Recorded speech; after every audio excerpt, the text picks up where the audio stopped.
Tonight's big story. New Zealand is officially on Russia's naughty list. The Kremlin has named 130 of our most prominent public figures, banning them from entering Russia on account of their hostile actions.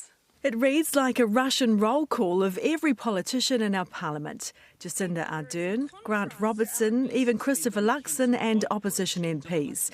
Defence and security personnel, the Governor-General Cindy Kiro. Names added to what this Russian Foreign Ministry website describes as a blacklist, accompanied by a message reading, Wellington's willingness, forgetting its own interests and general decency, to follow a Russia-phobic line, once again testifies to its foreign policy's lack of independence and civility. It comes hot on the heels of New Zealand dishing out its strongest economic sanctions against Russia to date, a 35% import tax on Russian goods. Foreign Minister Nanaia Mahuta said the sanctions were a response to alleged war crimes committed by Russia in the Ukrainian town of Bucha. New Zealand is one of 42 countries supporting an investigation of Russia's alleged war crimes by the International Criminal Court. Australia's joined that action too, Scott Morrison among those blacklisted. Kremlin says business people and journalists who incite negative attitudes towards Russia will be added soon.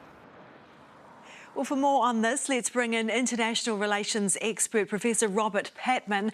Robert, thanks so much for coming on with us tonight. How big a deal is this? And is this a list we should actually want to be on? Well, thank you, Ingrid. I think Mr. Putin, in placing this entry ban on more than 130 people from New Zealand, is communicating both with an external audience but also an internal audience. Externally, I think this entry ban is an attempt by Mr. Putin to project that Russia is a great power that does not consider it's done anything wrong and therefore will not hesitate to take tit-for-tat measures against New Zealand, a member of the Five Eyes Alliance. I think internally, Mr. Putin is trying to reinforce the narrative that he is a strong leader who is prepared to walk through sanctions and any other measures in order to do the right thing, as he sees it, which is to solve the national security problem, in his words, of Ukraine.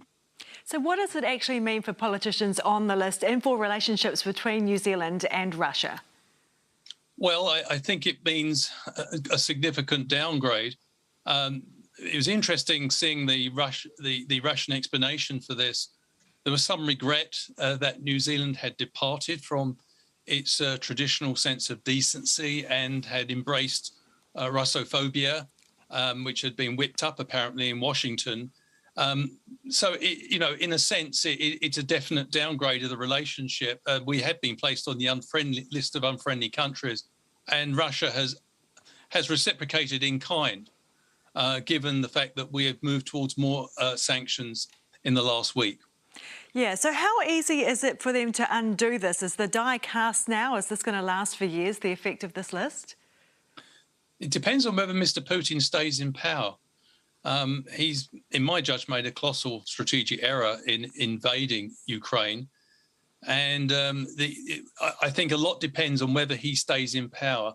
If he stays in power, I can't see the relationship between the Putin regime and the outside world, apart from relations, apart from Putin's relations with authoritarian regimes like in China, Belarus, Kazakhstan. Apart from those exceptions, I think Mr. Putin's going to be largely isolated for some time internationally. Yeah, would you expect this list to keep growing with media, with academics? Just quickly, should we be worried about that?